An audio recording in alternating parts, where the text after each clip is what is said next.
The national dashboard for measles in the United States. The CDC reports 1,362 cases so far. That is more than half of the nearly 2,300 confirmed last year. And it's only March. Joining us now is Dr. Kristen Moffitt, an infectious disease specialist at Boston Children's Hospital. Always good to see you, doctor. Great to see you, It's been a while. Good to see you, too. But before I get to the first question, were those numbers alarming to you? Did they scare you, or did they concern you? Those numbers definitely concern me. Yeah. Last year, the total of about 2,300, 2,400 cases was the highest number of cases we'd seen in over 30 years in the U.S.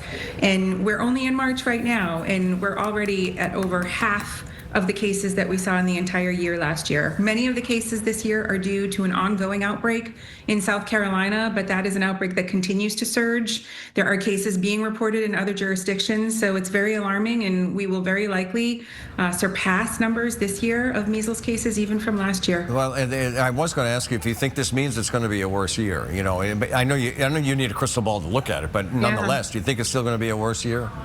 It does. I think with the numbers trending in the direction they've been trending, I think it's very possible. Yeah. Obviously, rare complications can become more common as the number of infections increase. So what are doctors starting to see here in the United States? Well, so far in the United States between last year and this year, what we know historically from measles complications has been very much on track. The majority of these cases occur in unimmunized individuals. Over 90% of the cases in last year and this year are in unimmunized individuals. That would be expected given how infectious measles is to non-immune individuals. And the majority of infections happen in young children, especially children under 5. It's also a more severe infection for children under 5. 10% of them last year needed hospitalization, mostly for pneumonia.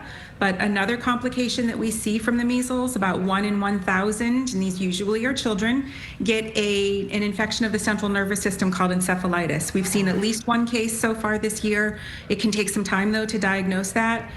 So very, very serious infection. We had 3 deaths total last year, 2 sadly in children, and no deaths reported this year. But unfortunately, with numbers increasing, it may very well be that we'll see deaths this year. And that does sound alarming. But do kids, because kids seem to bounce back pretty easily, do kids recover quickly from measles, or can infection cause long-term problems as well?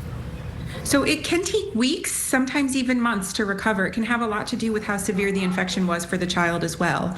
For children who develop encephalitis, there can be long-term neurologic sequelae or complications. There also is a very rare but very serious late complication of measles called subacute sclerosing panencephalitis, which doesn't happen until 7 to 10 years after the infection, but is clearly associated with measles and is a uniformly fatal neurodegenerative disease.